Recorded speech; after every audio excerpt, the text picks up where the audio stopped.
بسم اللہ الرحمن الرحیم۔ السلام علیکم۔ یہ میں ابھی ویڈیو دیکھ رہا تھا سہیل بڑائی صاحب کی، تو یہ ذرا آپ بھی دیکھیں۔ میں آپ سے بھی شیئر کرنا چاہتا ہوں کہ کس طرح انہوں نے تمام پارٹیز کو دھویا ہے۔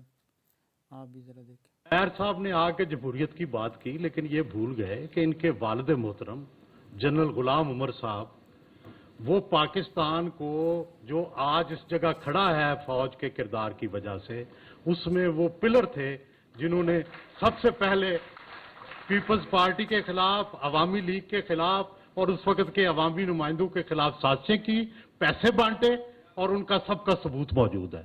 تو پہلے تو انہیں یہ ان سے برت کا اعلان کرنا چاہیے کہ وہ جو کرتے رہے ہیں یہ غلط تھا، اور پھر جمہوریت آئے گی نا۔ یہ اپنی انہی وراثت کی بنیاد پر سیاست بھی کرتے ہیں اور پھر جمہوریت کی بات بھی کرتے ہیں۔ بھائی آپ ہی نے تو جمہوریت کا بیڑا غرق کیا ہے، اور آپ ہی کہہ رہے ہیں کہ جناب جمہوریت ہونی چاہیے۔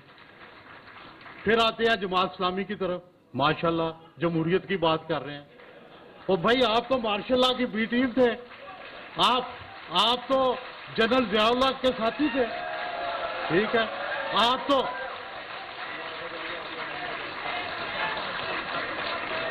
افغان جہاد کے سب سے بڑے علمبردار تھے۔ پاکستان کو تباہ کرنے میں، پاکستان کے نظریات تباہ کرنے میں آپ کا کردار تھا۔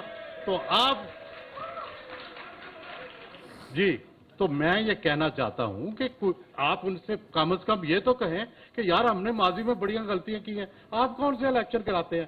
آپ کی مجلس شورا نام دیتی ہے، اور ان ناموں میں جیسے ایران میں ہوتا ہے تو ان ناموں کو آپ ووٹ دے دیتے ہیں۔ یہ کون سا الیکشن ہے؟ دیکھیں گزارش، چلو میری بعد میں بات، دیکھیں میرے بات کر لینا جی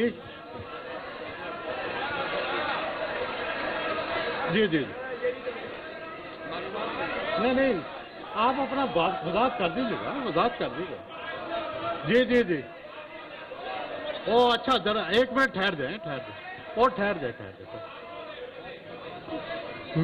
میں یہ گزارش کرنا چاہتا ہوں جنرل میں سر زبیر صاحب آپ کا ذاتی طور پر بہت احترام کرتا ہوں، اور میں آپ کے کردار کی بھی اور آپ کی گفتگو کی بھی حمایت کرتا ہوں، لیکن میں آپ کو یاد دلانا چاہتا ہوں کہ آپ کے والد صاحب retired general major general Ghulam Umar, ان کا بھی پاکستانی سیاست کو گندا کرنے میں، پاکستان کی سیاسی جماعتوں کو نقصان پہنچانے میں بہت بڑا کردار تھا۔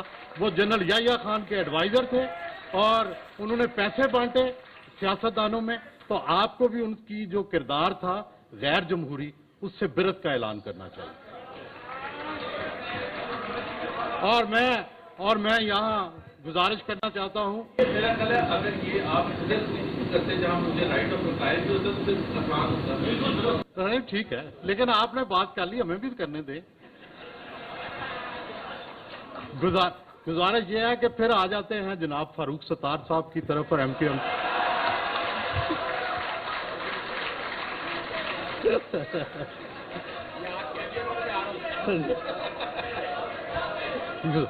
گزارش یہ ہے کہ کراچی سب سے پڑھا لکھا شہر، سارے آپ لوگ پڑھے لکھے، اور آپ کرتے کیا رہے ہیں کہ الطاف بھائی کے کہنے پہ آپ وائلنس کو سپورٹ کرتے رہے، آپ لوگوں کو مارنے کی سپورٹ کرتے رہے، ان کی ہاں میں ہاں ملاتے رہے۔ آپ کو کچھ خیال نہیں آیا کہ کوئی آپ کے میں تعلیم ہے، آپ میں کوئی عقل ہے؟ اس وقت آپ کو کچھ خیال نہیں آیا؟ تو بھائی یہ آپ بھی کم از کم شرمندہ تو ہوں۔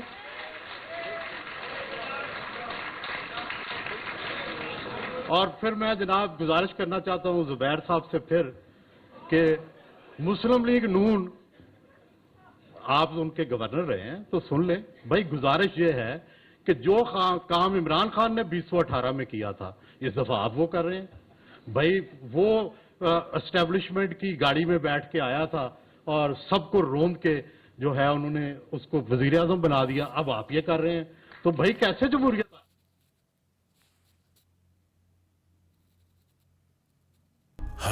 تو استعمال ہوتے ہیں، آپ سارے تو استعمال ہوتے ہیں، اور آپ پہ اگر کرٹیسزم کرتے ہیں تو سب نے میڈیا پہ پابندیاں لگائی ہیں۔ کون ہے جس نے گزارش کرنے دیں۔ جی سر، گزارش یہ ہے کہ بھائی